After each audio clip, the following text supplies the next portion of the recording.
स्वागत है आपका इंडिया डेली में। मैं हूं आपके साथ विवेक शांडिल्य।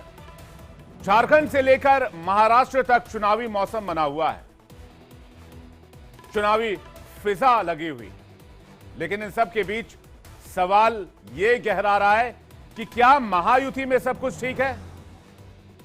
क्या एक नारे ने गठबंधन के बंधन को मजबूरी बना दिया है? क्या एक नारे ने महायुति में डरा डाल दिया है? बटेंगे तो कटेंगे के जिस नारे से बीजेपी ने हरियाणा का किला फतेह किया था, वही नारा महाराष्ट्र में बीजेपी गठबंधन यानी कि महायुति के बीच गले की फांस बनता दिख रहा है। महाराष्ट्र के चुनाव में बटेंगे तो कटेंगे और एक रहेंगे नेक रहेंगे नारे का खूब इस्तेमाल हुआ।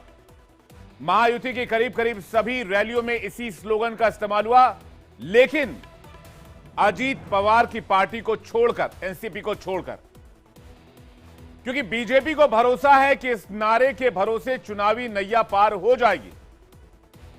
और जैसे जैसे 20 नवंबर की तारीख नजदीक आ रही है, बीजेपी के लिए यह नारा मजबूरी का सबब बनता जा रहा है। क्योंकि पहले तो महायुति के अहम घटक एनसीपी अजीत पवार ने नारे को लेकर आपत्ति जताई थी। उनका कहना था कि यह यूपी नहीं है, यह महाराष्ट्र है, महाराष्ट्र में ऐसे नारे नहीं चलते हैं। लेकिन अब बटेंगे तो कटेंगे नारे पर बीजेपी के अंदर भी सवाल उठाए गए। पंकजा मुंडे ने भी कह दिया कि ऐसे नारे की जरूरत ही नहीं है। तो सवाल यही है कि क्या यह नारा बीजेपी के लिए फायदेमंद साबित होने की वजह सिरदर्द बन चुका है? क्या एक नारे से महायुति गठबंधन में पड़ी दरार चुनाव में नुकसान पहुंचा सकती है? क्या अजीत पवार का विरोध सियासी है या फिर उन्हें डर है कि इस नारे से मुस्लिम वोट प्रभावित होगा? इसी मुद्दे पर आज डिबेट करेंगे, लेकिन पहले एक रिपोर्ट देखते हैं। जब भी हम बटे हैं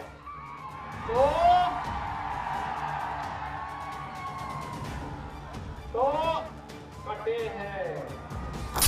मैं कहता हूं, एक रहेंगे तो सेफ रहेंगे।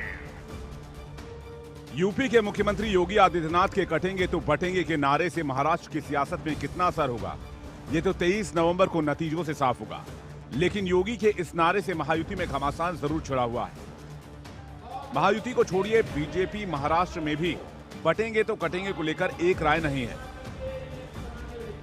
बीजेपी एमएलसी पंकजा मुंडे के साथ कई नेताओं ने इस बयान पर आपत्ति जताई। पंकजा मुंडे ने इस नारे का विरोध करते हुए कहा कि वो इसका सपोर्ट नहीं करती हैं और इसकी महाराष्ट्र में कोई जरूरत नहीं है। पंकजा मुंडे ने कहा कि सच कहूं तो मेरी राजनीति अलग है। मैं सिर्फ इसलिए इसका समर्थन नहीं करूंगी क्योंकि मैं उसी पार्टी से हूं। मेरा मानना है कि हमें सिर्फ विकास पर काम करना चाहिए। एक नेता का काम इस धरती पर रहने वाले हर व्यक्ति को अपना बनाना है, इसलिए हमें महाराष्ट्र में इस तरह का कोई मुद्दा लाने की जरूरत नहीं है। पंकजा मुंडे से पहले महायुति में शामिल राष्ट्रवादी कांग्रेस पार्टी के प्रमुख अजीत पवार भी इस नारे का विरोध कर चुके हैं। उनका कहना है कि महाराष्ट्र में बटेंगे तो कटेंगे नारे का काम नहीं है। उन्होंने कहा कि ये यूपी नहीं है, ये महाराष्ट्र है।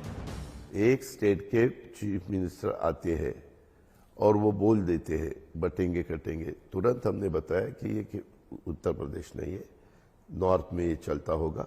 हमारे महाराष्ट्र में शिवशाहू फुले अम्बेडकर की विचारधाराओं से महाराष्ट्र चलता है। मैंने हमेशा देखा है। देवेंद्र जी का क्या आंसर है मुझे मालूम नहीं। मैंने आपको बताया कि हमें ये कटेंगे बटेंगे पसंद नहीं है। वैसे विरोध के पीछे अजीत पवार की अपनी सियासी मजबूरी है। इस बार का विधानसभा चुनाव इसी नारे के इर्द गिर्द लड़ा जा रहा है। कटेंगे तो बटेंगे में अपनों के विरोध के बाद बीजेपी के नेता भी बैकफुट पर हैं।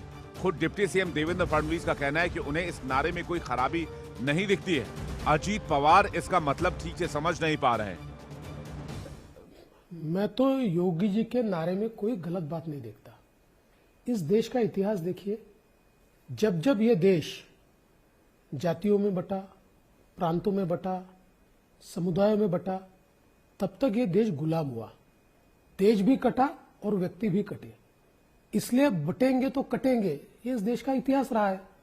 और मैं समझ नहीं पाता हूं कि अगर कोई ये कहता है कि बांटिए मत और बटिए मत, तो इस पर ऑब्जेक्शन लेने की क्या बात है?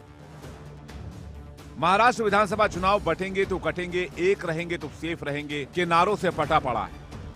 महायुति का हर नेता हर रैली में इस नारे को जोर शोर से उठा रहा है, लेकिन महायुति के साथ बीजेपी में नारे को लेकर बगावती सुर ने चुनाव से ठीक पहले ये साफ कर दिया है कि नारे को लेकर एकमत नहीं है और इसी को लेकर आपसी मतभेद है। ऐसे में देखना होगा कि 20 नवंबर को होने वाले चुनाव में इस नारे का कितना असर होता है। 23 नवंबर को महाराष्ट्र की फाइनल तस्वीर साफ हो जाएगी। उसके बाद भी इस नारे की चर्चा जरूर होगी कि आखिर इस नारे का नतीजों पर कितना असर रहा। Bureau report, India daily.